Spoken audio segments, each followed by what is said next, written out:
Hello friends, Bhojpuri फिल्मी तड़का में आपका स्वागत है। अगर अभी तक आपने हमारे चैनल को सब्सक्राइब नहीं किया है तो इसे अभी सब्सक्राइब करें और इस चैनल का नोटिफिकेशन पाने के लिए बेल आइकन को प्रेस करें। हाथ में लेके पेप्सी कोला गट गट ढारतिया, ये गाना जैसे ही जहन में आता है बस एक ही शख्स का नाम याद आता है, जिसका नाम है मनोज तिवारी। मनोज तिवारी ने अपनी कलात्मक शैली से देश विदेश हर जगह भोजपुरी का नाम ऊंचा किया है। इस महान महानायक का जन्म 1 फरवरी 1971 में बिहार में हुआ था। इनकी शादी रानी तिवारी से 1999 में हुई, पर दुर्भाग्यवश 2012 में इनका अलगाव हो गया। इनकी एक बेटी भी है। मनोज तिवारी ने तकरीबन 10 साल तक लोक गायक के रूप में काम किया। मनोज तिवारी का एल्बम बगल वाली जान माई दूसरा बड़ा पैसा वाला, जिसने भोजपुरी फिल्म का रूप बदल दिया। मुकाम में लाने का श्रेय मनोज तिवारी को जाता है।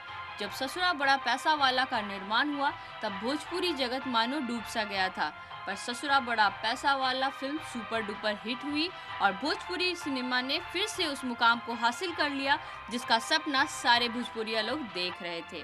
उसके बाद मनोज तिवारी ने कभी पीछे मुड़कर नहीं देखा। भोजपुरी को देश विदेश में एक स्थान दिलाने वालों में मनोज तिवारी का भी नाम शामिल है। इसके अलावा इनकी फिल्म दरोगा बाबू आई लव यू और बंधन टूटे ना भी सुपर हिट रही। इसके बाद श्वेता तिवारी के साथ इनकी फिल्में कब अबू अंगनवा हमार और एक फौजी के सिस्टर को भी काफी सराहना मिली और फिल्म हिट साबित हुई। इन्होंने चक दे बच्चे प्रोग्राम में भी बतौर होस्ट काम किया। 2010 में टेलीविजन के सबसे बड़े रियलिटी शो बिग बॉस में प्रतिभागी के रूप में भी हिस्सा लिया। इन्होंने 2010 में हिंदी फिल्म हेलो डार्लिंग में बतौर निर्देशक काम किया है। इनकी और भी सभी कामयाबी में एक बड़ी कामयाबी यह भी है कि इन्होंने अनुराग कश्यप की फिल्म गैंग्स ऑफ वसेपुर में एक बहुत ही हिट गाना गाया था, जो था जिया हो बिहार के लाला। नहले पे दहला, भारत की शान और चक दे इंडिया में बतौर होस्ट काम किया है। इन्होंने सुर संग्राम का सीजन 1 और 2 भी होस्ट किया।